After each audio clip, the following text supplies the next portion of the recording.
As an example of that trouble, on November 29, 1995, I was standing in front of a federal court judge who was getting ready to sentence me to incarceration in a federal prison. We're going to return to that judge in a few moments.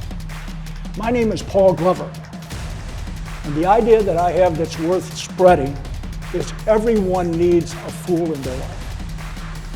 The fact that my family survived my destructive behavior is a miracle. Prison forced me to realize that if I didn't change, I was going to lose my family for good.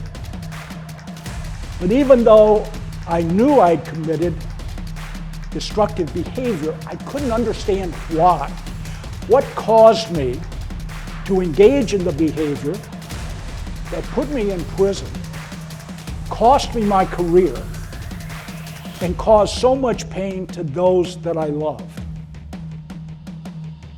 It was only when I read about blind spots and the role of the medieval fool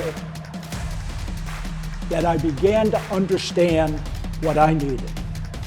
And what I needed was a modern-day fool, because while I certainly wasn't a king, I saw the role that the fool played for the king and how valuable it was, and I needed that. After 2 years in prison, that I was responsible for my self-destructive behavior, and that if I didn't change, I was going to lose my family, but probably even worse, I would get out, commit the same crimes or similar crimes, and go back to prison. That's why recidivism in prison is 80%. People don't change.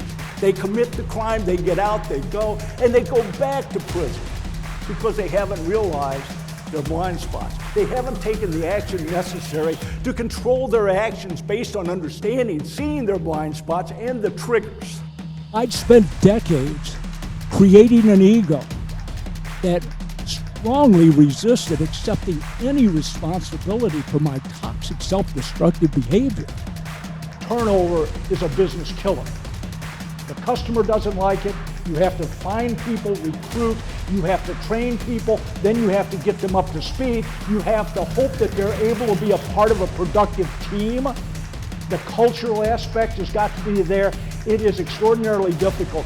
Turnover is a killer for companies. It destroys your profitability. If you want to improve the team, you start by improving the team leader. And some team leaders need to be removed. Toxic team leaders need to be eliminated. The 3 A's, we get to the fourth one, this is where everybody cracks. Because it's real, and I hear it all the time. Man, that is fantastic information. I'm so glad I've got that. And my next question is, so what are you going to do with it? Oh, wait a minute. I actually have to do something with it? Yeah, because information without being usable is a waste of time.